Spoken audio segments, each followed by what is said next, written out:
Praise the Lord. പുറപ്പാട് പുസ്തകം 17-ാം അധ്യായം 1 മുതൽ 16 വരെയുള്ള തിരുവചനങ്ങൾ. അനന്തരം ഇസ്രായേൽ മക്കളുടെ സംഘമെല്ലാം സീൻ മരുഭൂമിയിൽ നിന്ന് പുറപ്പെട്ടു. യഹോവയുടെ കൽപ്പന പ്രകാരം ചെയ്ത പ്രയാണങ്ങളിൽ രഫീദീമിലെത്തി പാളയമിറങ്ങി. അവിടെ ജനത്തിന് കുടിപ്പാൻ വെള്ളമില്ലായിരുന്നു. അതുകൊണ്ട് ജനം മോശയോട്, ഞങ്ങൾക്ക് കുടിപ്പാൻ വെള്ളം തരിക എന്ന് കലഹിച്ചു പറഞ്ഞതിന് മോശ അവരോട്, നിങ്ങൾ എന്നോട് എന്തിന് കലഹിക്കുന്നു?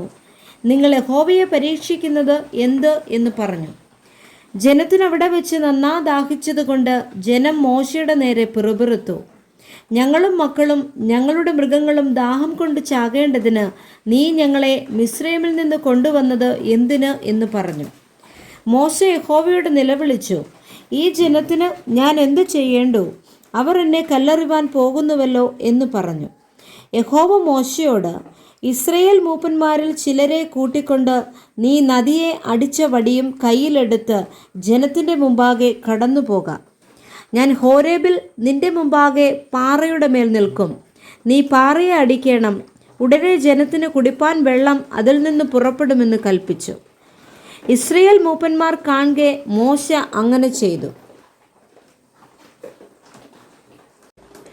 ഇസ്രായേൽ മക്കളുടെ കലഹം നിമിത്തവും യഹോവ ഞങ്ങളുടെ ഇടയിൽ ഉണ്ടോ ഇല്ലയോ എന്ന് അവർ യഹോവയെ പരീക്ഷിക്ക നിമിത്തവും അവൻ ആ സ്ഥലത്തിന് മസ പരീക്ഷ എന്നും മെരീബ കലഹം എന്നും പേരിട്ടു.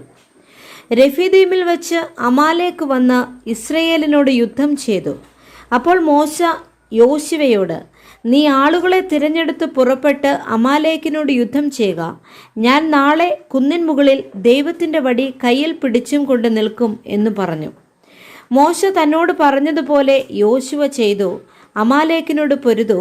എന്നാൽ മോശയും അഹരോനും ഹൂരും കുന്നിൻ മുകളിൽ കയറി. മോശ കൈ ഉയർത്തിയിരിക്കുമ്പോൾ ഇസ്രായേൽ ജയിക്കും, കൈ താഴ്ത്തിയിരിക്കുമ്പോൾ അമാലേക്ക് ജയിക്കും. എന്നാൽ മോശയുടെ കൈക്ക് ഭാരം തോന്നിയപ്പോൾ അവർ ഒരു കല്ലെടുത്തു വെച്ചു. അവൻ അതിന്മേലിരുന്നു. അഹരോനും ഹൂരും ഒരുത്തൻ ഇപ്പുറത്തും ഒരുത്തൻ അപ്പുറത്തും നിന്ന് അവൻ്റെ കൈ താങ്ങി. അങ്ങനെ അവൻ്റെ കൈ സൂര്യൻ അസ്തമിക്കും വരെ ഉറച്ചു നിന്നു. യോശുവ അമാലേക്കിനെയും അവൻ്റെ ജനത്തെയും വാളിൻ്റെ വായ്ത്തലയാൽ തോൽപ്പിച്ചു. യഹോവ മോശയോട്, നീ ഇത് ഓർമ്മയ്ക്കായിട്ട് ഒരു പുസ്തകത്തിൽ എഴുതി യോശുവയെ കേൾപ്പിക്ക. ഞാൻ അമാലേക്കിൻ്റെ ഓർമ്മ ആകാശത്തിൻ്റെ കീഴിൽ നിന്ന് അശേഷം മായിച്ചു കളയും എന്ന് കൽപ്പിച്ചു. പിന്നെ മോശ ഒരു യാഗപീഠം പണിതു. അതിന് യഹോവ നിസ്സി, യഹോവ എൻ്റെ കൊടി എന്ന് പേരിട്ടു. യഹോവയുടെ സിംഹാസനത്താണ്.